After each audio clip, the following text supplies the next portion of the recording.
Le cours d'aujourd'hui s'intitule « Nature à lire ». Alors jusqu'à présent, nous avions abordé des différentes questions qui sont relatives à la construction de l'espace, la fabrication d'un jardin, la constitution d'un paysage, à partir de données qui sont orientées par la pression des connaissances que l'on a aujourd'hui, notamment sur l'écologie qui arrive et façonne le jardin en mouvement, dans mon cas, la dimension de cette écologie-là vue à l'échelle planétaire, le jardin planétaire, la construction de l'espace, la forme et l'information, la présence de l'art, le partage de la signature. Aujourd'hui, nature à lire, pourquoi tout ce qui constitue l'espace avec lequel nous travaillons est, dans notre métier, majoritairement constitué d'êtres vivants. Ce domaine-là, mal enseigné, presque plus du tout, on peut dire, au profit d'autres disciplines sur le vivant, jusqu'à évidemment la microbiologie et les grandes performances que l'on peut savoir exister à cette échelle-là. Mais pour ce qui est des êtres qui constituent l'espace qui est le nôtre, finalement cet environnement, pouvons-nous vraiment le discerner et le nommer correctement ? Alors je sais qu'aujourd'hui, malheureusement, pour des raisons qui sont liées aux évolutions de l'information et de la formation, cet enseignement ne passe pas. Mais il a une raison fondamentale d'exister, à mon point de vue, c'est que ce qui a un nom existe, et ce qui n'a pas de nom n'existe pas. On peut donc bien assez facilement se passer de ce qui n'existe pas, que l'on ne reconnaît pas, et on ne pourra pas accuser quelqu'un d'avoir détruit ce qu'il sait ne pas exister. En quoi serait-il coupable ? Évidemment. Donc la prise de conscience de quelque chose qui est important dans le système vivant, et on a vu à quel point ça l'était à propos du tiers-paysage par exemple, et, y compris dans les zones les plus imbriquées, mélangées, où le vivant est difficile précisément à discerner, c'est important, pourquoi c'est important, etc. Alors Nature à lire se rapporte à cette question-là. Comment mettons un nom sur ces êtres qui composent cet ensemble du vivant ? C'est quand même une préoccupation très ancienne. C'est une préoccupation qui commence à l'époque où on essaye de donner à cet ensemble du vivant un caractère objectif, de permettre d'avoir sur lui une lecture objective et de le retirer à un monde de la superstition. Isabelle Stengers dit que le mot nature arrive chez les Grecs anciens, physis, qui s'oppose à la loi, nomos, à la façon d'évoluer à partir de règles. Physis est un constat, une espèce de prise de la mesure de cette nature diverse et complexe, mais avec une certaine distance. Et d'ailleurs, ce que dit Berck beaucoup à ce sujet, cette prise de distance qui commence à cette époque ne fait que s'accroître au fil du temps, et à chaque fois que l'on interpose des instruments de mesure entre nous et cette nature, mais finalement pour mieux la comprendre. Et que tout ce qui nous permet d'affiner ce degré de compréhension, bizarrement nous sépare petit à petit de ce monde avec lequel nous avions certainement, il y a longtemps, un état, une relation fusionnelle. C'est à peu près vers le tout début du XVIIIe siècle en France, mais un peu partout en Europe, que naissent les premières lois, disons, de la classification, puisqu'on a cherché à classer, à organiser, à mettre des noms et à classer. Les noms ont toujours existé d'une façon vernaculaire, mais par rapport à quel système se référer. Et les classifications, en ce qui concerne en particulier les végétaux, ont commencé presque toutes au début à partir des usages que l'on pouvait en faire. Et jusqu'à la Révolution française, on avait le jardin des plantes, ce qui est devenu le jardin des plantes, qui était le jardin royal des plantes médicinales. Il s'agissait d'un jardin de médecine. On se soignait avec ces plantes-là. On continue encore aujourd'hui à se soigner un peu avec ces plantes-là. Alors ce que je vais montrer, c'est un peu en première partie des images qui se réfèrent à ces processus-là, la recherche du nom, la classification, c'est-à-dire les classifications, puisqu'elles ont évolué, et puis je vais glisser vers quelque chose qui est plutôt la signalétique, c'est-à-dire la manière de nous montrer vivants avec d'autres codes pour tout à fait d'autres raisons. Mais comme ça touche l'espace public, comme ça touche le paysage, ça le concerne, ça me paraît être logique de le faire rentrer dans un cours comme celui-ci. Alors voilà, nous sommes ici sur le jardin botanique de Nantes, par exemple. Photo prise extrêmement récemment. La pelouse est autorisée aux amateurs de plantes. Ça signifie donc qu'elle est par ailleurs interdite. Il y a donc une réglementation qui vient sur cet espace du vivant qui est très précise. Il faut être amateur de plantes. Donc là aussi, ceux qui ne sont pas amateurs n'y ont pas droit, y compris sur cet espace-là. Alors, c'est intéressant de voir qu'est-ce que c'est que ce processus de sélection qui va finir par nous faire arriver sur cet espace-là, qui est pourtant un espace de la connaissance, seulement quelques personnes, où on va donner, à travers un étiquetage plus ou moins complet, l'état de la taxonomie, le nom de la plante, éventuellement sa famille botanique. Ça, c'est une étiquette extrêmement simplifiée où on a le nom vernaculaire. D'ailleurs, on apprend à l'occasion que le cosmos s'appelle Cosmi. Je ne sais pas trop si c'est une traduction de celui qui, de lui-même, a fait cette étiquette ou si c'est passé dans le langage courant. Enfin, tout de même, il y a le nom latin correct, sans plus, avec le nom de variété. Il y a aussi, dans ce même jardin, mais on rencontre ça dans d'autres jardins, une référence à la classification d'origine de nos jardins botaniques. Les premiers jardins botaniques en Europe sont nés à Padoue et à Montpellier. C'est vraiment 1450. Vous voyez, on est au milieu du XVe siècle, c'est donc une affaire ancienne, et comme le Collège de France.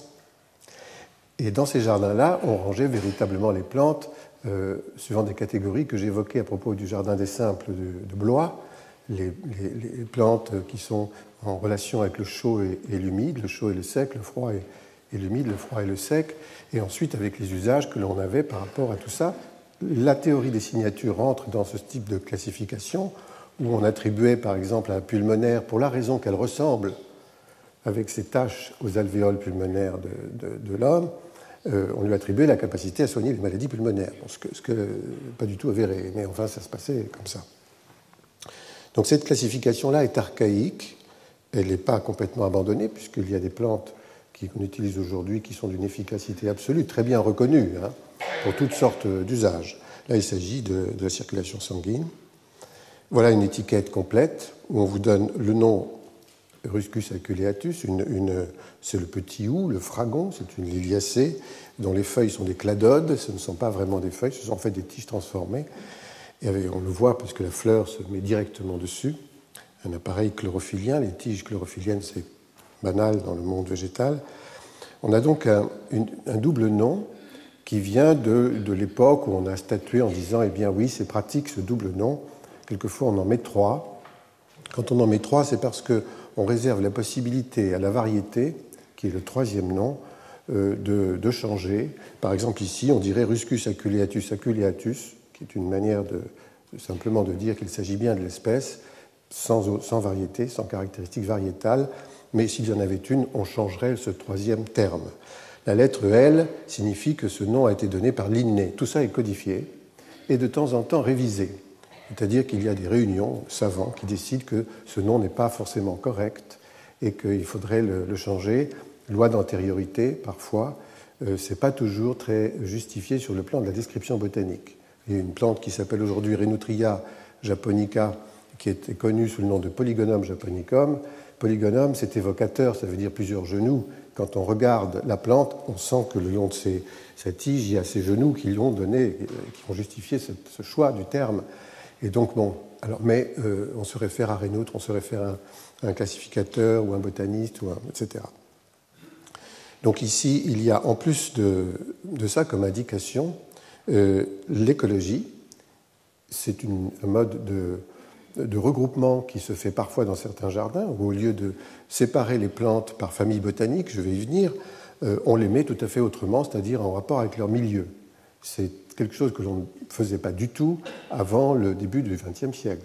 Dans aucun jardin botanique, ça n'apparaissait. Là, on marque en plus, évidemment, les parties qui sont utilisées et qu'est-ce que ça signifie en médecine. Ces jardins sont surveillés, comme je le montrais tout à l'heure, les pelouses plus ou moins autorisées, et on est surpris dans certains d'entre eux, qui sont par ailleurs extrêmement intéressants, la question n'est pas là, de voir à quel point ils font l'objet d'une série d'injonctions qui portent sur l'interdiction et très peu sur l'usage de l'espace. Ce sont donc des jardins contraints. Vous voyez, si ici vous lisez tout ça, vous vous apercevez qu'il y a 3 autorisations pour 8 ou plus d'interdictions. On est en Afrique du Sud. Harold Porter est un jardin très intéressant parce qu'il est fait uniquement d'indigènes. Il y a très peu de jardins botaniques qui se rapportent à la stricte flore locale. Le jardin de Kirstenbosch à Cape Town ne se rapporte qu'au fynbos, c'est-à-dire l'ensemble de la végétation méditerranéenne soumise aux incendies de cette région. Harold Porter, qui n'est pas loin, c'est carrément un morceau de ce fynbos avec la flore qui ne pousse que là, c'est-à-dire qu'on n'y rajoute rien, rien du tout. C'est simplement un morceau de nature étiqueté, donc c'est très intéressant. D'ailleurs, il y a de nombreux sentiers dans ce pays et dans d'autres régions du monde. Les anglo-saxons ont beaucoup travaillé là-dessus, qui nous permet, le long d'un sentier apparemment pas du tout botanique, d'avoir accès à la connaissance de la plante qui est juste à côté. Ça, c'est aussi en Afrique du Sud. Un Cussonia est une plante de la famille des lierres, un joli arbre petit, et qui est traduit. Les caractéristiques botaniques ne sont pas du tout données.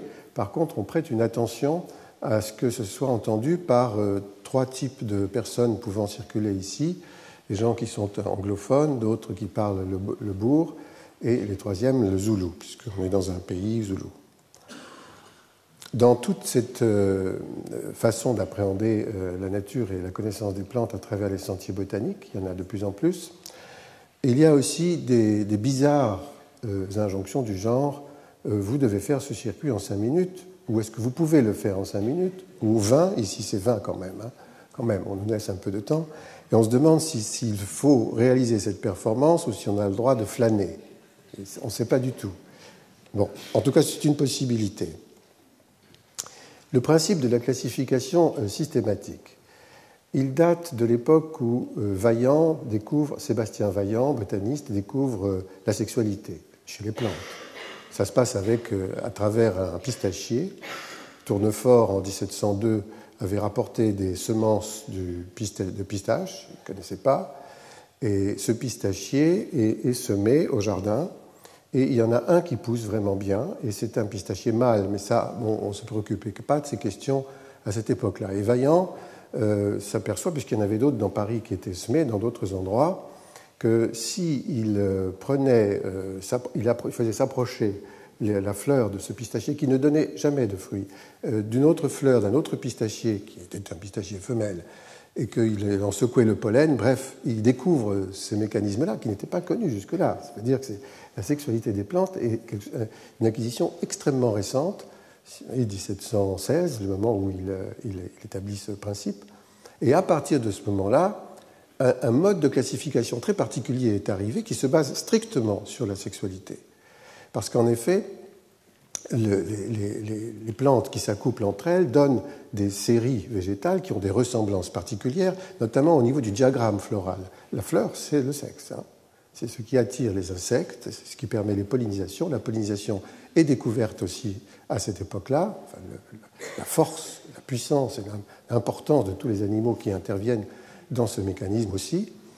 Ça ne deviendra une nécessité de les protéger que beaucoup plus tard, mais à cette époque, on ne fait que découvrir. Et évidemment, à ce moment-là, on range les plantes en catégories, celles qui ont 3 pétales, par exemple, 3 sépales, parce qu'on finit par nommer les appareils, les pièces de l'appareil sexuel. On nomme tout, les anthères, le pistil, etc. Donc ça devient une recherche de vocabulaire, de précision très grande, et on les met en catégories qui se ressemblent. Ça donne les familles botaniques. Et une plante qui a les 3 noms, ou les 2 noms que je vous disais, c'est une plante qui a son nom de genre, par lequel il est reconnu en tant que regroupement d'espèces qui sont donc très voisines dans ce genre, et un troisième éventuellement qui est une variation de l'espèce. L'espèce, très mal définie, on ne sait pas trop ce que c'est, et par manque de précision positive est définie négativement. C'est quand 2 êtres se rencontrant ne sont pas capables de produire un être lui-même fertile qu'on dit qu'il y a 2 espèces différentes. car elles peuvent se ressembler beaucoup. Vous savez, les plantes et même les animaux, c'est la même chose, se ressemblant énormément, pourraient être de la même espèce, et on finit par dire qu'elles ne le sont pas à partir du moment où leur éventuelle génération, première génération, est stérile. Mais quelquefois, il n'y en a même pas du tout, puisqu'il y a une stérilité immédiate. Là, je montre donc le principe alors de progression dans cette classification systématique. Je vais aller très vite parce que ce n'est pas complètement tout le sujet du cours aujourd'hui. En principe, on attribue aux fougères et au monde de ces plantes, disons, qui sont voisines des conifères, des casuarinales, etc., de toute espèce très archaïque et très ancienne, la position donc la plus antérieure dans le temps. Et dans certains jardins, elles sont d'ailleurs regroupées de cette façon. Là, je montre une fougère qui s'appelle Mateusia strutiopteris et qui est la fougère allemande, dit-on, entre guillemets, c'est une fougère européenne, et qui est une de ces plantes qui a vécu il y a extrêmement longtemps et qu'on continue de voir vivre aujourd'hui. Très classiquement, on met les plantes monocotylédones, c'est-à-dire celles qui naissent avec un seul cotylédon ensemble. On les met par famille, bien entendu. La Liliacée est une des familles les plus simples à étudier pour les botanistes, très facile, avec les 3 pétales, les 3 sépales, enfin, le type 3 des monocotylédones classiques, avec d'autres moins classiques, comme un ail, ça c'est un Nectaroscordum siculum, une plante qu'on appelle l'ail de Sicile, mais qui appartient à cette famille botanique, ainsi de suite, vous voyez. Les érythroniums, bon, peu importe, il n'est pas question de faire ici toute une démonstration de ces familles. Et on arrive comme ça aux graminées extrêmement répandues dans le monde, qui appartiennent aussi aux monocotylédones, en étant passées par les joncaceae, les cyperacées, etc. Et puis, les premières familles de dicotylédones les plus archaïques, comme par exemple ce magnolia ou les renoncules ou d'autres plantes comme les nymphéas, par exemple, sont toutes dans ce groupe, où les plantes sont très voyantes, très belles, etc.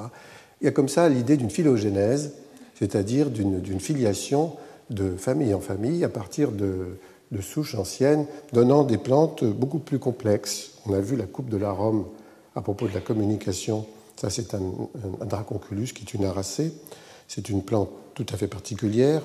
On arrive à des plantes plus modernes, on va dire. Les digitales font partie des Scrofulariacées. Et il y a une panne dans le... Voilà. Excusez-moi, je dois revenir en arrière. Les ombellifères et certaines plantes qui leur ressemblent, les composés font partie de ces plantes qui ont quelque chose à voir avec les ombellifères, sont dites plus modernes, plus récentes. Il y a des discussions là-dessus, il y a des révisions sur les phylogénèses, et ce n'est pas le sujet principal d'aujourd'hui, c'est comment on nous explique tout ça et comment on nous le donne à lire. Bien sûr, c'est dans les jardins botaniques qu'on voit les premières organisations. J'ai déjà montré cette image du jardin botanique de l'Arquebuse à Dijon, qui, en période hivernale pour la strate herbacée, ressemble à plutôt une installation d'étiquette, plus qu'un jardin, parce qu'on ne voit plus du tout les plantes, elles n'existent plus qu'à l'état de bourgeons au niveau du sol. Mais enfin, il y a toute une organisation, et les plantes sont séparées par famille et par genre botanique. Quelquefois, l'organisation s'exprime dans un style un peu funéraire, comme ici. Ça dépend, vous voyez. Mais cela dit, il y a des couleurs, hein, c'est vif. Et on va comme ça aussi de botanique de famille en famille, avec, dans ce même jardin, du reste, qui est à Nantes, un souci sur la possibilité de faire vivre là des espèces que l'on veut absolument montrer, mais que le climat et le sol ne permettent pas de faire vivre correctement. Alors on leur apporte des petits abris, des petites installations pour qu'ils puissent vivre, supporter le froid, le vent, avoir de l'eau. Ce sont des micro-écosystèmes. Par exemple, cette fougère aquatique, il lui faut de l'eau. Voilà. Et on la protège comme on peut. Il ne faut pas qu'on tombe dans le trou. Enfin, vous voyez, c'est compliqué. Mais on arrive à montrer. Et puis, évidemment, et depuis toujours, on fait des herbiers. Un outil magnifique, parce qu'il est fondamentalement poétique. Et je conseille à tous ceux qui auraient le désir de s'avancer dans la connaissance des végétaux, de faire un herbier, de dessiner les parties foliaires. Toute la morphologie de la plante est intéressante. Quelquefois, on ne peut pas mettre dans l'herbier toute la plante. En principe, on met tout ce qu'il faut mettre, c'est-à-dire les pièces importantes. Les pièces florales sont très importantes. Les feuillages, là on a un feuillage composé de cercidiphyllum, on appelle l'arbre au caramel, mais aussi les racines ont beaucoup d'importance, y compris dans la détermination. Donc tout ça joue un grand rôle. Pour nous, dans le paysage, ce n'est pas suffisant. On a besoin de savoir quelle taille va atteindre la plante quand elle sera adulte, à peu près adulte. On a besoin de savoir quelle couleur cette plante aura au printemps, à l'automne ou à certains moments. Vous voyez, qu'est-ce que c'est que cette tonalité ? Et évidemment, à quel moment elle s'exprime le plus. Il y a donc un calendrier ici. Son port aussi, bref. Alors voilà, à l'époque, c'est en 1980 que ce dessin a été fait, un cercidiphyllum, donc l'arbre au caramel, parce qu'il sent le caramel, dessiné à une échelle qui était celle que l'on disait être bonne dans les ouvrages. 8-10 mètres, sous nos climats. Bon, en fait, ils en font 25-30, parce qu'on n'avait pas le recul. Bizarrement, il y avait des informations faussées qui venaient du fait qu'on n'avait pas eu de temps suffisant pour comprendre l'acclimatation de ces espèces chez nous. En plus, il y a un changement climatique qui est une réalité et qui agit sur la longévité, la croissance, la rapidité de la croissance, la pousse par an. Le taux de carbone dans l'atmosphère fait que les pousses, les ligneux sont nettement plus importantes qu'il y a 20 ou 30 ans. C'est quelque chose dont on ne se rendait pas du tout compte avant d'en avoir fait la mesure. Bref, ces fiches sont fausses. Mais sur le principe, elles ont de l'intérêt. Vous voyez, cercidiphyllum, en voilà un. C'est le plus grand arbre sur la partie gauche de l'image, avec un ton clair en végétation et au printemps, une couleur caramel, et à l'automne, une couleur plutôt rose avec une odeur de caramel. C'est pour ça qu'il s'appelle l'arbre au caramel. Voilà, donc toute cette méthode de la fiche paysagère qui prend en compte la dimension botanique est une manière de donner la nature à lire qui est très utile pour le paysagiste, évidemment. Aujourd'hui, il y a d'autres moyens pour approcher ça. On ne referait pas ces fiches à la main, par exemple. On ne le ferait peut-être pas du tout, d'ailleurs. Voilà, donc ça, c'est l'herbier, à la fois botanique et paysager. Comme je disais, il y a des herbes qu'on ne peut pas faire rentrer, enfin pas commode dans le cahier, si vous voulez. Ça, c'est Gunera manicata, plante du Chili. J'en ai fait sécher, donc je peux vous dire qu'on peut le faire. Sauf qu'il faut mettre ça dans un livre particulier. Il faut faire un livre à part. Voilà. La classification que nous avons évoquée au sujet du jardin en mouvement est une autre manière de voir le monde vivant végétal à travers les 5 types biologiques. Je ne reviens pas dessus. Mais elle est considérablement importante pour le paysagiste, pour les raisons que le jardin dure dans le temps, ce qui est le produit du concepteur paysagiste est pris en main par le jardinier, et lui, il est intéressant qu'il sache ce que c'est qu'une plante qui se ressème, une autre qui vit profondément en silence sous le sol, et ainsi de suite.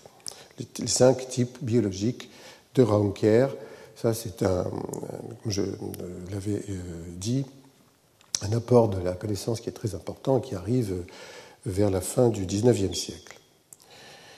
La classification écologique, elle, comme je l'ai dit tout à l'heure, est rarement représentée, mais elle a donné lieu à toute une importante littérature. Chaque milieu porte un nom.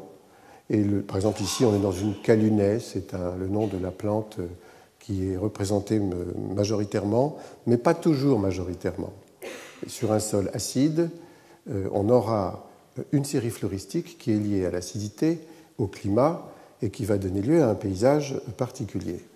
Cet rassemblement de cet écosystème-là porte le nom quelquefois d'une plante qui est extrêmement rare, très peu représentée, au contraire, donc qui ne marque pas paysagèrement, si vous voulez, le milieu, mais comme elle ne peut pousser que là, elle est identificatrice du milieu.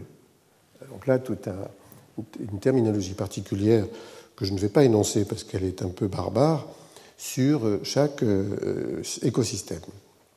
Et la classification par biome est beaucoup plus englobante. Il s'agit de l'amplitude biologique, des compatibilités de vie entre les plantes, de l'assujettissement au climat. Ça donne toute une série floristique et d'ailleurs animale d'espèces vivantes, donc ensemble, qui peuvent vivre sous une zone climatique, disons, équivalente partout dans le monde, mais qui ne peuvent pas franchir ces barrières-là et tout à fait exceptionnellement. Les exceptions, ce sont les cosmopolites, grande amplitude biologique. Les hommes sont, grâce à leurs prothèses, des êtres incroyablement souples et capables d'habiter partout, mais ils sont fragiles quand même, parce que s'ils n'ont pas leurs prothèses, ils ne peuvent pas. Donc ils peuvent franchir tous les biomes, eux, à condition de s'équiper. Et on avait abordé la condition, le continent théorique qui en résultait.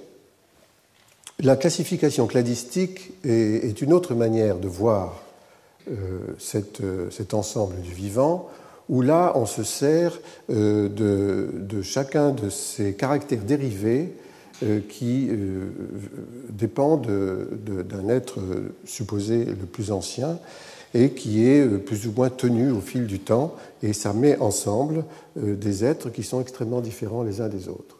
Ce qui fait qu'on peut rapprocher comme ça la baleine de l'hippopotame. D'un point de vue de la vision du cladisme, il y aura quelque chose à voir entre ce mode de classification-là qui porte sur l'analyse génétique, c'est-à-dire que dans la colonne de gauche, tous les caractères que vous voyez arriver là correspondent à une écriture génétique particulière. Ce n'est pas quelque chose qui nous est utile dans notre métier de paysagiste, parce que nous avons beaucoup de mal à mettre ensemble, bon, évidemment une baleine et un hippopotame, on aura du mal, mais pareil pour le monde végétal, il y a des plantes qui sont trop extrêmes, ce n'est pas forcément des plantes qui auront des capacités à vivre dans le même milieu. Ce qui nous concerne le plus, c'est évidemment la classification écologique, puisqu'elle a un sens par rapport au biotope, au lieu de vie, biotope. Et si nous voulons jardiner dans des conditions qui sont économiques et écologiques, nous avons intérêt à nous servir de cette entrée-là. Alors, en tant que réalisation, je montre quelques réalisations. Il n'y en a pas beaucoup dans notre métier qui portent sur la naturalir, c'est-à-dire sur la mise en connaissance plus ou moins scientifique de cette nature. Le jardin de Mel, que j'ai déjà évoqué, et Mel c'est un jardin d'orties. Et il est fait de Urtica dioica, qui est une plante bien connue, la plus répandue de nos orties. Urtica urens, une autre qui est annuelle et plus rare, et plus méditerranéenne aussi. Mais cette année, pour des raisons qui sont liées à la Biennale d'art contemporain, qui a eu lieu encore une fois cette année, donc c'était en 2011, nous avons enrichi ce jardin avec une collection. Et la présentation est une présentation qui se rapporte typiquement au jardin de la classification botanique, ce qu'on appelle la classification systématique, issue des connaissances venant de Vaillant, passant depuis Tournefort et allant jusqu'à Linné via d'autres grands classificateurs. Voilà, bon, ça, on a vu l'ortie de Chine, l'ortie des bois, il y en a comme ça 7. Le jardin de Moinsartou, qui était la dernière image que j'avais montrée la dernière fois, est un jardin qui utilise aussi ce rapport-là, cette fois-ci en se servant du nom vernaculaire. C'est-à-dire que Belle renvoie à Belle de Jour. Ce sont des pierres disposées dans le sous-bois de Moinsartou, et qui était un lieu, je vous avais expliqué qu'il était hors de question de chambouler, étant donné sa caractéristique magnifique, paysagèrement parlant. Et le jardin botanique qui correspond à ces pierres-là sont dans un autre espace tout à fait décalé, et on y voit les plantes qui correspondent à ces noms. Ça, c'est la Ruta graveolens, une rutacée très odorante, que certains connaissent peut-être. Et voilà le petit jardin, avec un petit étiquetage, tout ça est discret, évidemment, ce n'est pas l'essentiel du projet de Moinsartou. Mais il est basé sur ce principe classique. Et la barbe, par exemple, il y a une pierre qui s'appelle barbe, renvoie à cette plante, la barbe de Jupiter. Le travail d'un autre projet, donc, il est en cours et il n'a pas de raison de s'achever parce que il s'agit, sur la base sous-marine de Saint-Nazaire, d'une dépression que j'ai déjà eu l'occasion de signaler ici, sur laquelle nous avons placé un petit substrat faible et puis nous avons attendu. Et là, soit par le vent, les oiseaux, soit parce qu'il y avait des semences déjà dans le sol, sont apparues toutes sortes d'espèces que les étudiants du lycée agricole Jules Riefeld de Saint-Herblain viennent découvrir, et avec un professeur de botanique, il leur donne un nom. Ça s'appelle donc le jardin des étiquettes. Là aussi, le système de référence est celui de la classification systématique. Mais la disposition, qui est naturelle, puisqu'elle vient d'elle-même, est complètement écologique. Donc voilà, par exemple, il y a eu une question là-dessus. Qu'est-ce qu'on fait? Est-ce qu'on garde les étiquettes des plantes pionnières? Par exemple, en voilà une. La plante a disparu, ce qui est tout à fait logique. Elle a été identifiée lors d'une séance, il y a 3 séances d'identification par an. Et elle a disparu. Alors, est-ce qu'on laisse sa mémoire? La plante ira se ressemer après. Pédagogiquement, c'est intéressant. Mais au bout d'un moment, on ne va plus voir que des étiquettes partout, donc on a décidé quand même qu'il fallait qu'on l'enlève. En plus, pour les visiteurs qui ne sont pas au courant, ça introduit quelque chose d'ambigu et on ne peut pas y arriver.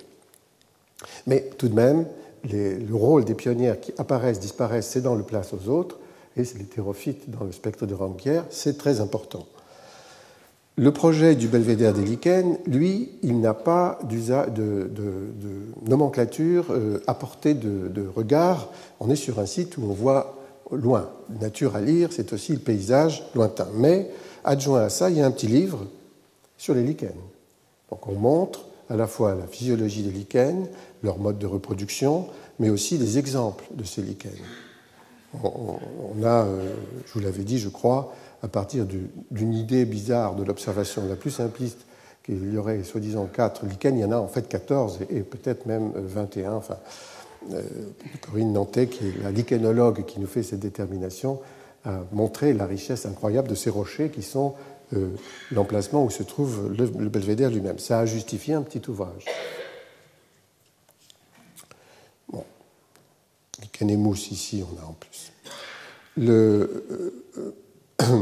Le jardin de Valloire, 10 hectares dans la vallée de la Somme, a donc une partie que j'évoquais déjà la dernière fois, qui est située en dehors de cet axe de composition, qui s'appelle le jardin de Lamarck, en l'honneur de Lamarck. Et c'était important. Alors, c'est dans ce jardin-là qu'il y a une scénographie appropriée à la progression de la phylogénèse, à ce qui est supposé être, en tout cas, une progression des plantes les plus anciennes vers les plantes les plus modernes, avec les prêles notamment, les ginkgo biloba dans la partie les plus basses, et les plantes les plus sophistiquées dans la construction, dans l'adaptation, dans le mécanisme de coévolution, parce qu'il y a plus performant pour la vie, sont placées au plus haut, se terminant par les 3 chambres, faisant l'objet d'une architecture quasiment d'art plastique, on pourrait presque dire ça.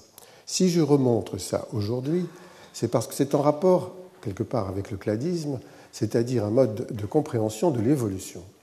Lamarck est celui qui a proposé pour la première fois, 50 ans avant Darwin, la théorie de l'évolution qu'il appelle que les Lamarckiens ont appelé le transformisme. Le transformisme lamarckien, c'est le constat qu'un être au cours de sa vie, peut acquérir quelque chose qui va s'inscrire suffisamment, y compris dans ses gènes en théorie, mais en fait, c'est peut-être pas comme ça que ça se passe, et le transmettre à sa descendance.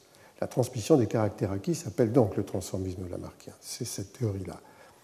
50 ans plus tard, Darwin propose tout à fait une autre lecture en disant « pas du tout, la nature a toutes ces capacités-là, l'environnement sélectionne et ne fait passer que ceux qui sont adaptés aux exigences de vie du moment ». Et à ce moment-là, on a un principe sélectif. Chaque être qui naît avec un patrimoine génétique déterminé ne change pas. Ça coïncide d'ailleurs avec une vision déterministe de l'évolution. Et ne changera jamais au cours de sa vie, ne transmettra donc rien.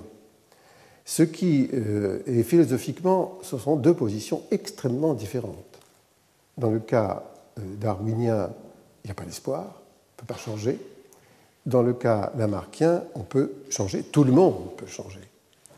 Alors il se trouve que la théorie de Lamarck a été violemment combattue et que pratiquement aucun savant aujourd'hui ne se réfère à cette position-là, alors que très bizarrement, le transformisme, d'une certaine façon, est revenu dans la compréhension des mécanismes et même est admis.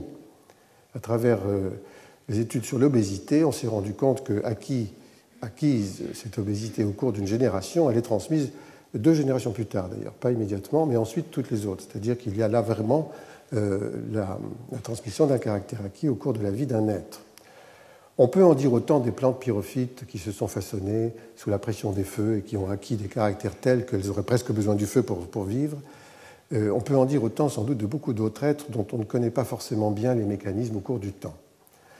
Ce qui est attribué aujourd'hui et qui coïncide on ne l'attribue pas au transformisme lamarckien, mais ce qui coïncide avec le transformisme lamarckien aujourd'hui est attribué à l'épigénétique, c'est-à-dire que ce qui se transmet et qui modifierait le caractère, ce qui a été acquis et qui modifie l'être et qui se transmet, est attribué à quelque chose qui n'est pas le génome à proprement parler.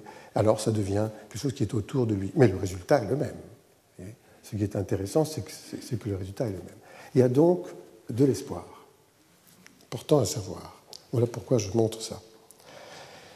Le principe d'interprétation, c'est une manière de donner à lire la nature qui est extrêmement intéressante. Ça donne à lire ce qu'on ne voit pas, ce que l'on ne peut pas voir, soit parce que c'est invisible à l'œil, soit parce que c'est passé, c'est dans la mémoire, et ça n'est écrit nulle part, on ne peut pas le voir. C'est né aux États-Unis, un champ de bataille, on a un lieu où on vous dit, ben voilà, il s'est passé ça. Ben oui, mais enfin, on ne le voit pas et on ne le verra plus. Donc on vous raconte quelque chose qui a marqué le lieu. Ici, on vous dit, cet arbre évapore 650 litres d'eau par jour. Ce n'est pas écrit complètement, mais un peu. Ça reste énigmatique pour qu'on puisse poser la question, mais c'est quoi? Et le guide vous dit, c'est le long d'un sentier botanique dans le Queyras, il dit, ce frêne, c'était un frêne, évapore ça. C'est énorme. Hein. Quand on le sait, c'est très intéressant. On rentre dans une compréhension des mécanismes de l'arbre et de ses exigences aussi bien. En d'autres lieux, toujours dans des lieux de nature où on veut vous expliquer quelque chose, là c'est près de Sète, on vous oblige à regarder par la fenêtre. Et là, vous voyez un petit écosystème de la garrigue, on est en sol calcaire, et vous avez l'explication au-dessus. Voilà. Alors comme ça, plusieurs panneaux, ce sont des sentiers dits d'interprétation. C'est une manière assez vivante, intéressante de regarder le milieu dans sa configuration naturelle. J'avais déjà montré cette image pour des raisons liées à sa réussite plastique, mais il s'agit aussi d'une interprétation, puisqu'on vous dit sans les mots, l'arbre couché, les mousses et les lichens qui sont dessus sont très importants, et d'ailleurs, un peu plus tard, vous avez en effet aussi, comme pour l'Observatoire des lichens, un ouvrage qui vous donne toutes ces espèces. Alors, il y a dans l'interprétation même des variations. Ça, je dis que c'en est une parce que ça se passe en Tasmanie. On va voir l'arbre le plus haut du monde, qui est un Eucalyptus regnans. Vous savez, quand la Billardière, c'était l'émission d'Entrecasteaux à la recherche de la pérouse, voit ces arbres considérablement hauts. Pour les mesurer, on les abat. Bon, alors, évidemment, il n'en reste plus beaucoup. Et ils font 130 mètres. C'était plus grand que les plus grands des séquoias qu'on n'a jamais connus. Et malheureusement, ceux-là restent aujourd'hui les plus grands. White gum en question ne font plus que 90 mètres. Mais enfin, c'est pour ça que quelqu'un a rajouté « left in the world », parce que les autres ont disparu. Et puis, il y a des interprétations radicales, où on vous dit « attention, ça c'est une plante invasive ». Vous savez, il y a toute une névrose là-dessus, planétaire. Hein. Et donc, la plante qui arrive d'ailleurs est une plante qu'il va falloir combattre. Ça se passe dans la réserve écologique du Rio Tijuana, entre Tijuana, la ville, et San Diego, aux États-Unis. Le mur qui sépare ces deux pays, qui est double aujourd'hui, est là. Et dans la réserve, vous entrez et vous voyez ça. C'est évidemment pas complètement anodin. Comme je m'en étais beaucoup étonné, l'ennemi, c'est donc un tamaris européen. Hein. C'est fait, ces images-là, par des Européens. Et ça donne à penser. Ce sont donc les envahisseurs contre lesquels on va. Et là, c'est très intéressant, mais aussi très inquiétant. Et donc, ils ont supprimé ça. Ils sont retournés, ils ont supprimé ça. Et ils ont maintenant une manière de donner cette nature à lire plus pédagogique, moins impliquée dans ce genre de choses, qui est le radicalisme, si vous voulez, de la série floristique indigène. Bon. Ça, c'est une interprétation poétique que je trouve assez rare. Hein. Pierre Tombé et Glaïeul, c'est un tunnel qui est situé au nord de l'Estac, cette petite voie ferrée qui part de Marseille. Ça, c'est une indication pleine d'espoir, on peut dire. Et une future collection, nous étudions l'emplacement pour le soi-disant ancrage du radeau des Cimes avec Francis Allais, près de Montpellier. Ça n'a jamais eu lieu, pas plus mal d'ailleurs. Enfin, il y avait ça à la place. Ou bien des choses un peu surréalistes, vous voyez, comme ça. Bon, on sait qu'il n'y aura jamais un arbre au sommet du Mont Ventoux, c'est impossible. Mais quand même, il y a une forêt domaniale qui est décidée. Donc c'est une vision administrative du paysage qui n'est pas inintéressante, où c'est rare, hein, mais j'ai trouvé ça dans le Limousin, une forêt de placement, on va dire. Hein. Alors, on rentre d'ailleurs avec tout ça dans un autre registre qui est celui de l'espace public. Comment nous donne-t-on cette nature à comprendre? Qu'est-ce qu'on veut nous montrer? J'ai déjà parlé à propos de la patrimonialisation de cet eucalyptus qui est devenu un peu sacré parce qu'il avait été photographié par un artiste. Mais avec le monde animal, on a un peu plus de mal parce que les animaux, on ne peut pas les étiqueter comme ça. Ils n'ont pas, même avec des puces et des GPS et des lecteurs, on a du mal. Bref, qu'est-ce que c'est que cette minuscule être, ce gros, ce petit, peu importe, mais il bouge.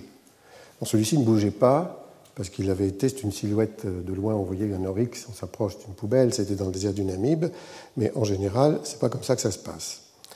Et puis, et je vais faire les deux séries en même temps, comment nous voyons-nous, nous? Vous voyez que là, nous sommes assimilés à des moutons, puisque nous sommes dans le même triangle rouge. C'est intéressant parce qu'il y a une marque culturelle sur la manière de nous donner nous-mêmes à lire. Nous faisons partie de la nature.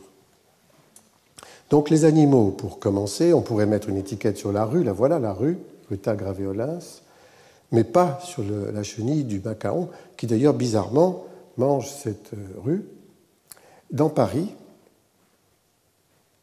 famille des rutacées, pas du tout la famille botanique sur laquelle se nourrit ce papillon. Il y a quelque chose de très intéressant là, parce qu'on l'a revu sur des choisias, même famille rutacée, et il y a un décalage de la nourriture. Cet animal monophage viendrait à profiter du brassage planétaire. Globalement, c'est ça qui se passe. Donc on met les animaux dans les zoos, parce qu'il y a guère manière de faire autrement. Et là, on peut les voir facilement. Ça, c'est une image qui vient du parc zoologique de Douai-la-Fontaine, qui est par ailleurs assez remarquable. Les parcs zoologiques ont beaucoup évolué, et ce qu'on nous dit dessus, les animaux, enfin toute la façon dont on s'en occupe surtout, a beaucoup, beaucoup changé. C'est un peu plus réconfortant qu'autrefois, ce sont moins des prisons. Mais enfin bon, les girafes, elles ne sont pas en Afrique, là voilà. Ça apparaissent donc dans une carrière, ce sont des carrières, des anciennes carrières, le parc zoologique de Douai-la-Fontaine. C'est un lieu qui est intéressant parce qu'il est dirigé par quelqu'un qui s'occupe de remettre des animaux, avec d'autres directeurs de parcs zoologiques dans le monde, des animaux dans les pays d'origine d'où ils sont originaires, à la condition qu'ils puissent y être préservés. Donc voilà, on a vraiment un aspect paysager très fort qui est dû au lieu de ces carrières qui sont même renforcées. Hein. Quand il n'y a pas assez de place, on en creuse une autre. Il y a des efforts pédagogiques. Hein. Quelquefois, celui-là, je dirais qu'il est un peu passé. Ça se voit comme ça. Mais il n'est pas inintéressant. C'est dans le parc zoologique de Delhi. Et ça concerne tous ces cervidés qui sont très, très bien représentés dans ce parc-là, qui, lui, est en grande désuétude par ailleurs. Mais dans ce lieu, on y trouve aussi des animaux invisibles, hein, les composts faits par les vers. Et puis, je montre là une série de la signalétique, c'est-à-dire on n'est plus dans la détermination, on n'est plus dans la lecture scientifique, ni dans la classification, mais simplement dans l'alerte. On vous dit, là, il y a des animaux. Bon, ceux-là, ils sont sacrés, un peu, hein, parce que les camions, le long des routes en Australie, ils rentrent dans le kangourou rouge sans aucun problème. Ils ne vont pas freiner. Après, ils ne peuvent pas, ils n'ont pas le temps, ils sont sur des pistes, donc il y a beaucoup de cadavres de kangourous. Mais enfin, les émeus et les kangourous sont réputés être protégés. Bref, ça donne lieu à tout un système d'alerte où on vous dit le bandicoot à Manly est une presqu'île près de Sydney, il faut y faire très attention. Donc c'est une espèce de... ça ressemble à un rat. Vous ne pouvez pas écraser cet animal-là. Donc ralentissez. Et le long de cet endroit, qui est un paysage assez remarquable, quand on s'enfonce vers là-bas, où se trouve le bandicoot, le long du chemin, on trouve la sculpture, l'objet. C'est-à-dire qu'on en fait quelque chose, on vous donne cette nature à lire artistiquement avec la dimension scientifique. Curieusement, il y a plein d'autres figurines et animaux, et il y a aussi un surfeur. On vous dit de faire attention à tout.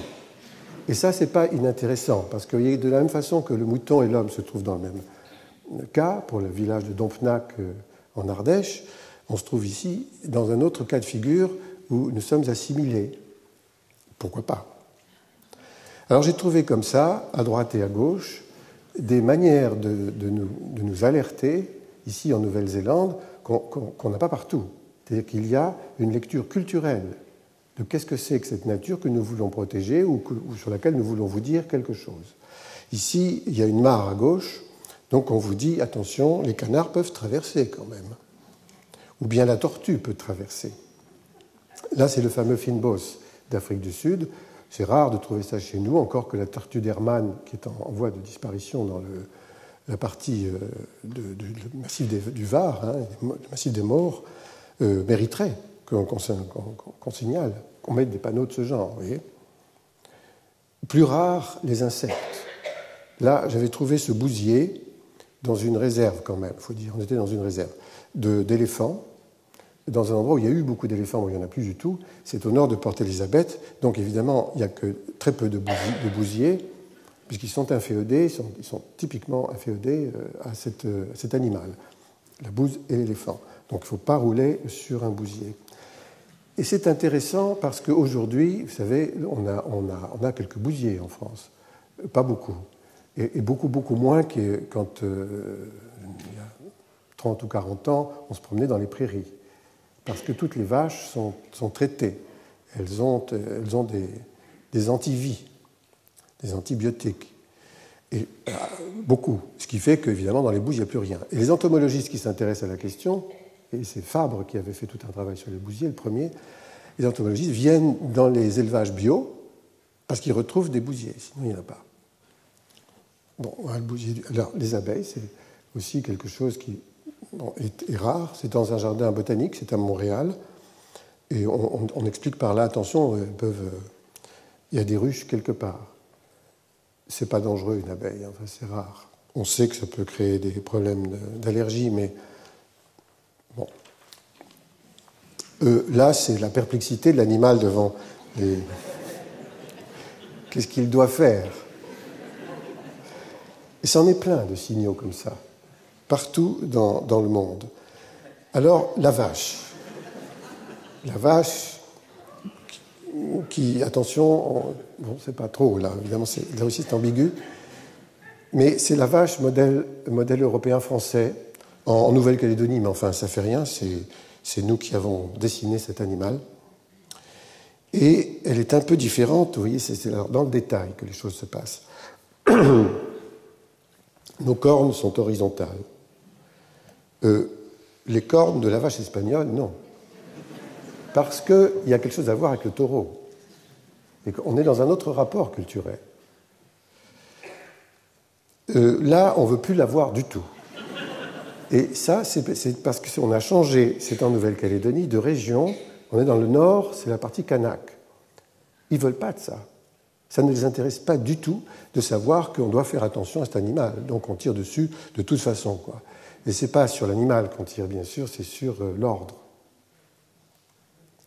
Et puis alors, la vache australienne, qui, elle, résiste à tout, manifestement, elle est plus forte que les autres, parce que dans ce rapport entre la violence ou je ne sais pas, de l'industrie humaine et la puissance de la nature, c'est la puissance de la nature qui gagne. Alors, notre cerf, il est très intéressant. Il est intéressant parce que d'abord, il est très élégant. Il part voler, vous voyez, on le voit comme ça. Nous décidons, il est français, hein, typiquement. Hein. Il a un peu le ventre creux, enfin, il a des grandes cornes. C'est peut-être pas la majorité, mais bon. Le cerf canadien n'est pas du tout comme ça. Lui, d'abord, il écarte les pattes généreusement, comme ça, et il a un peu de ventre quand même, pas trop. Il semble voler au-dessus de la route, mais voilà. Et le cerf écossais, lui, il est chassé à court, c'est évident. On sent que, d'abord, il traverse la route de gauche à droite, qui est logique, et on est dans un pays où on roule à gauche. Donc tout ça, ce sont des indications culturelles extrêmement particulières pour dire la même chose, mais pas tout à fait la même chose, puisqu'on ne le voit pas exactement pareil. L'élan au Canada, qui est altier, qui a des grandes pattes très très longues, et le même, en Suède, à Trondheim, où on peut d'ailleurs acheter son panneau, si on veut, dans un magasin. Alors nous, parce que quand même, nous sommes concernés dans cette affaire. Qu'est-ce que nous disons sur nous? Vous voyez, ici, il s'agit d'une image qui est prise tout à fait récemment dans le village de Saint-Benoît-du-Sault cet été. Mais l'image, elle a été construite il y a longtemps. C'est une indication sur une sortie d'école en 1950, hein, peut-être avant. Bon, d'ailleurs, le panneau est défraîchi un peu. On voit que c'est une jeune fille devant et que c'est sa maman derrière. On devine ça. On se dit, c'est ça. Ils vont à l'école, ils ont des cartables, etc. Bon. Évoluant, oui, le panneau aussi, il est là depuis un certain temps. Et évoluant, mais enfin, on a un peu la même silhouette. Un panneau qui dit à peu près la même chose, sauf que la personne qui se trouve adulte, sans doute là, est peut-être un homme ou c'est peut-être un grand frère. Toujours en allant lentement, puisqu'il y a une question de rythme qui est très importante, au Chili, on a carrément un homme derrière et l'enfant devant. Mais là aussi, on change de culture, de pays, on change de sens de circulation. On est en Australie, la jeune fille est devant et elle est plus âgée. En Palestine, il n'y a pas la maman, il y a le papa pour faire traverser l'enfant. Je ne sais pas ce que ça indique. Vous pourrez chercher. En Grèce, récemment, quelque chose qui se réfère aussi à la lenteur, cette combinaison-là. On pourrait les lire à chaque fois en disant la fille est devant, elle est habillée comme ci, le garçon est derrière, etc. Voilà notre système à nous actuel. 60 en même temps, ça, bon. Donc on va plus vite. D'ailleurs, vous voyez qu'il court un peu. Parce que les voitures vont plus vite, parce qu'on ne sait pas pourquoi. Enfin, c'est plus dangereux, manifestement plus dangereux. Et d'ailleurs, quelquefois, on met ça au sol, ce qui est assez inquiétant, parce qu'on se dit qu'on va les écraser en même temps. C'est très bizarre, hein, la façon dont on nous dit les choses. En Italie, là, c'est dangereux carrément, parce que les Italiens roulent plus vite, ils ont des voitures rouges, enfin tout ça, ça va avec. C'est pas complètement hasardeux. Et dans d'autres pays, on fait un peu pareil, ça c'est en Inde, où on reprend cette course, quelquefois même forte. Il est tout seul celui-là, mais enfin il va vite. Et alors en Bosnie, où là c'est explosif. Mais on ne sait pas très bien qui doit faire attention à quoi. Parce que c'est peut-être les enfants qui sont très dangereux. Là, on ne sait pas. Voilà. Et puis alors, ça prend... C'est bien parce que vous participez parfaitement. C'est en Californie.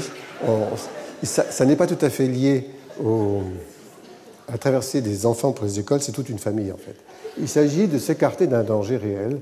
C'est une centrale qui est à côté et qui peut exploser à tout moment. Alors on voit comme ça des choses terribles, hein, terribles. Là, c'est le long d'une rivière extrêmement polluée dans la vallée de la Ruhr en Allemagne. Il y a 4 des photos, parmi toutes celles que vous avez vues, qui me sont prêtées. Je remercie les gens qui, sachant que je m'intéresse à ça, m'envoient ces images. Celle-ci en fait partie. Et alors là, Celle-ci aussi. Mais elle est très rare. Parce que le cas de figure est très rare. Bon. C'est en Afrique du Sud. C'est dans une réserve où il y a des crocodiles. Voilà. Alors, l'interprétation... Évidemment, les artistes n'ont pas pu se laisser indifférents à ça, et certains ont récupéré, il y a quelquefois, des images travaillées à partir de ça. Celle-ci est en Suisse, et je ne pense pas que ce soit dans la normalisation. Voilà. On interdit ces enfants de jouer. Ça, c'est dans un petit village dans la vallée de l'Ardèche, oui. C'est une œuvre artistique, d'ailleurs, elle est revendiquée, avec des boutons de... Ça, c'est près de Mende. J'ai fait marche arrière pour prendre la photo, parce que je trouvais que c'était intéressant. Mais elle est quand même un peu lourde, hein, la vache. Tandis que, lui, et là, on est dans les Deux-Sèvres, lui, c'est normal. On sent que ça peut... Donc, il y a des artistes qui s'amusent beaucoup. Vous voyez, ça va avec le Père Noël, avec tout ça, qui font des œuvres. Ici, quelqu'un qui a peint un rhinocéros. Bref. Alors ça, oui, bon, ça c'est très, très rare. Bon, je sens qu'on va dépasser l'heure. Je vais terminer tout de même. Voilà. Alors, je termine par la lecture du ciel. C'est un jardin complètement inattendu. C'est une nature à lire aussi. Il s'agit d'une création commandée par un Maharaja en 1700 et quelques, j'ai plus la date très précise en tête, et 1780, je crois. Et à cette époque-là, il interroge le ciel en se disant, il est lui-même astronome, il se dit, après tout, ça va mal, l'économie va mal, l'économie c'est le sujet de la semaine prochaine, et donc peut-être que c'est qu'on ne sait pas s'occuper de nos astres, les comprendre pour organiser notre vie. Je trouve que c'est intéressant, puisqu'aujourd'hui, il y a toute une manière de s'occuper de la terre et des plantes, et aussi des animaux, qui, en référence avec le cycle des astres, l'importance de la Lune, l'influence la durée du jour sur les glandes pinéales, enfin bref. Alors, il va trouver des astronomes en France par le biais de duplex, et ce Maharaja, qui s'appelait le Maharaja Sawai Jai Singh II, il y en a eu un avant lui, est gratifié du titre de Sawai qui signifie un qui vaut 1 plus un quart. L'empereur de l'époque, 1 plus un quart, ça veut dire qu'il est excellent, c'était un savant. Mais il travaille avec d'autres savants et décide de faire des jardins astronomiques, qui s'appellent les Jantar Mantar, il y en a 5 en Inde, dont le plus remarquable, visible en tout cas aujourd'hui, est à New Delhi. Et on voit cette organisation qui, pour moi, est un vrai jardin, parce que c'est un outil de mesure astronomique, mais c'est quand même un vrai jardin, qui se perçoit avec le gnomon, qui est une architecture incroyable, le plus haut bâtiment au milieu de cette image-là. Et au sommet de ce gnomon, par exemple, il y a une sorte de trou, comme le chat d'une aiguille, par lequel l'étoile polaire, certains jours de l'année, vient faire passer sa lumière qui se reflète dans un bassin au pied. Donc c'est aussi un jardin poétique. Il a donc des instruments de mesure incroyablement complexes et bizarres sur le plan formel, qui sont tout à fait calculés pour savoir quelle heure il est au moment où il est midi à Delhi, à l'autre bout du monde. Et ça, c'est quelque chose qui était envisagé à l'époque comme information, grâce à l'ombre portée sur la marche de tel édifice qu'on a vu tout à l'heure et qui, de l'autre côté, va donner l'heure à tel endroit. Vous voyez, ce sont des choses tout à fait étranges pour nous aujourd'hui, voilà, cet édifice-là d'ailleurs. Donc c'est un jardin de fabrique, on dirait, sauf que chacune de ces fabriques, a un rôle particulier qui donne un état de la nature à lire, l'état du ciel. Alors les explications existent, c'est plus du tout utilisé, c'est devenu un jardin évidemment historique, qui a valeur patrimoniale, mais qui est un jardin pour les habitants de Delhi, alors que personne ne vient le visiter, puisqu'on ne sait pas qu'il existe véritablement, et qu'il ne figure pas dans les livres de jardin. Je pensais important de le montrer aujourd'hui. Vous voyez, l'ombre portée ici donne quelque chose de particulier qui va être interprété par les lecteurs avertis. Alors voilà cette architecture qui a quelque chose à voir avec les tableaux d'Escher. Ce n'est pas quand on monte, quand on descend. C'est extrêmement sophistiqué, vous voyez. Très bien entretenu, refait plusieurs fois. Et que je vous invite à aller visiter, même s'il n'a plus aucune espèce de valeur scientifique aujourd'hui. Ce qui est intéressant comme conséquence de ce travail fait avec les astronomes français, qui étaient sous le HIR était un grand astronome qui avait eu une réputation mondiale, et ce sont un petit peu ces élèves qui sont venus avec les astronomes locaux pour travailler sur ce lieu. Et l'un d'eux, qui était souvent des jésuites, était un grand sanskritiste en même temps qu'un grand helléniste. Et ça date de cette époque-là, la prise de conscience, à cause de la convergence des termes, du fait que la civilisation indienne et la civilisation européenne étaient très liées. Et les langues indo-européennes, c'est ça. Ça date de ce moment-là. Donc on le doit, cette prise de conscience, au jardin astronomique du Jantar Mantar de Delhi. Voilà, il y a même des arènes. Je passe très vite parce qu'il faudrait encore une bonne heure pour l'explication de la totalité de l'usage de chacun de ces outils. Ce sont des outils de mesure. Alors, cette image, c'est l'avant-dernière, qui indique qu'il va se passer quelque chose devant. Mais on n'a jamais vu, parce qu'on était le long d'une route, on n'a jamais compris ce que c'était. Sans doute un aménagement, mais comme c'est landscaping, c'est un aménagement de paysage, donc ça m'intéressait beaucoup. Et en fait, il s'agissait de la route qui continuait. Mais il y avait, parce que je me suis renseigné, l'idée que c'est vrai un aménagement futur, là. Donc on nous prévient qu'on va faire quelque chose. Dernière image, ce paysage qui a à voir avec la séance prochaine, où là on a fait quelque chose à deux niveaux, un grand paysage ouvert, mais un paysage à la fois composé, avec quelque chose au milieu, ces espèces de tas qui ont valeur paysagère, plastiquement, qui renvoient à l'art, et la culture de la canne qui renvoie à l'économie. À la semaine prochaine.